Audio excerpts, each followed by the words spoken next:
So this morning, we're going to do things a little backwards. We're going to open with a meditative reflection, and we're going to close with the story. And why are we doing that? Well, because we're UUs, and that's how we roll, and we can. So I'm going to ask you to first come into a meditation with me from Richard Gilbert called Christmas, the Blessed Hush. In the blessed hush of this hour, we settle down. We close off our minds, noises that jangle our nerves. We open our ears and our hearts to ancient music that both soothes and sustains us.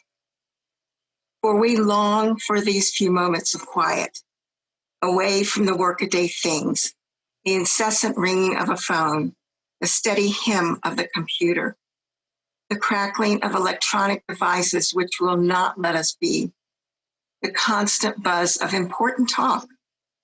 But for a time, we repeat, where life is not a matter of getting things done, where life has to do with being alive in this moment, and the experience of listening to story and song captures our notice and commands our attention. To be sure we are about important things, our work in the world can be done by no one else. We are a vital cog in the great scheme of things.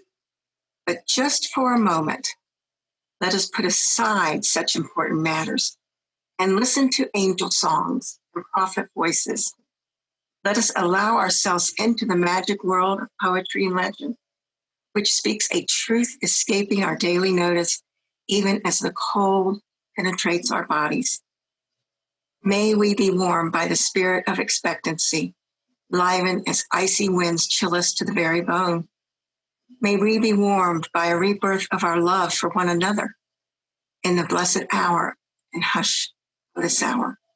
May we listen to the stirrings of our innermost self and be glad to renew our acquaintance. Hush, hush. So where did all the gifts come from? Christmas is a festivity that celebrates the birth of Jesus. So we could easily attribute it to the Magi who brought their gifts of gold, frankincense, and myrrh. And that's another sermon. But how did that evolve into what we have today with mass commercialism that causes anguish to those who can't match it in their own families? What's projected in the television as the must-have item of the week, which apparently is Nerf balls this year. And has our reaction to those feelings led us to reject and lose the value of other gifts? Well, we need to realize that there is value in what we give to others, for them and for us.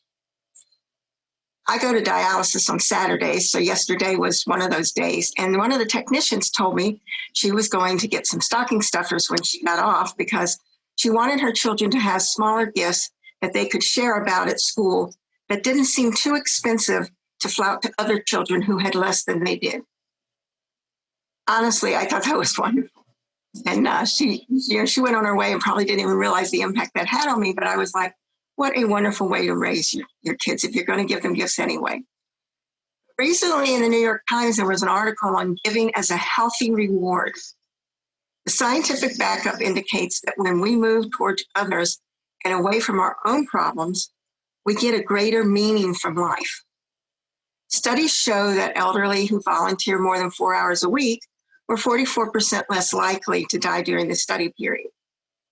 Now, I'm not sure exactly what the study period was, but nevertheless, an interesting study. Patients with strong altruistic characteristics have lower levels of stress hormones. And those with chronic pain improved as well, and perhaps that comes from what they call the helper's high endorphin effect. Russell Beck described 6 properties of the perfect gift that is characteristic of love. The giver makes a sacrifice to obtain the gift. The gift should be altruistic to represent compassion for another. It should not necessarily be a practical item, but rather something that would be considered a luxury item for that person, something unique or extraordinary or decadent. It should match the receiver's taste and interest. and should be a surprise, something I would not expect to get from you. And it should be a delight. It's a good gift that the receiver will have joy from. There is a story of a wise woman who was traveling in the mountains and found a precious stone in a stream. The next day, she met another traveler who was hungry, and the wise woman opened her bag to share her food. The hungry traveler saw the stone and asked the woman to give it to him, and she did so without hesitation. The traveler left rejoicing in his good fortune because he knew the stone was worth enough to give him security for a lifetime. But a few days later, he came back to return the stone to the wise woman. "I've been thinking," he said. "I know how valuable this stone is, but I give it back in hope that you can give me something even more precious. I want you to give me what you have within you that enabled you to give me that stone." So what would we have within us to gift that we could share this year? Perhaps we could do the ultimate regifting of ourselves by giving a gift of listening. But you must really listen. Active listening, no interrupting, no daydreaming, no response, no advice, just listen. The gift of affection, air kisses, brief hugs with your mask on. The gift of laughter. Is there anything that will make you feel better than sharing a good laugh? The gift of a written note. We've kind of lost the art of that, and we need to remember that a note written in love can be remembered for life or even change a life. I save every card I get. Quite some time ago, I had a motorcycle accident, and I spent a long time in the hospital in rehab. And I received a ton of cards, and the nurses put them all up on the wall. And one of the nurses came in and she said, "Wow, you must have a lot of friends." And I said, "You know what? I guess I do." And I love those cards. As a holiday gift this year, my friend in Port Orange has offered to send a handwritten card to anyone that would like it. Drop her a line on Facebook or an email, and she will send you a handwritten card. What a gift that is. The gift of a compliment. Now, this is not the like I pass you in the hall and say, "Hi, how you doing? Oh gosh, your hair looks good today." Unless your hair looks good today. Simple and sincere makes somebody's day. If you can't find something sincere to compliment another person on, then you might give yourself the gift of a little introspection. And lastly, the gift of a favor. Go out of your way to do something kind or helpful for another person. I listened to your joys and concerns, and I listened and saw today the interaction with you, and it seems like you folks really care for each other, and you have a solid church that provides the gift of a favor when people need it. Because these personal gifts are the ones that last. They don't break, and they give our most valuable commodity, our time and ourselves. Now, I know you've just been waiting and saying, "Gosh, is she ever going to get to this parable?" Well, yes, I am. It's one of my favorite stories and writings from How We Are Called by David Blanchard. The best story I ever heard about gift giving has nothing to do with Christmas and everything to do with Christmas. It's about an African boy who wanted to give a gift to his teacher, who was going home to England.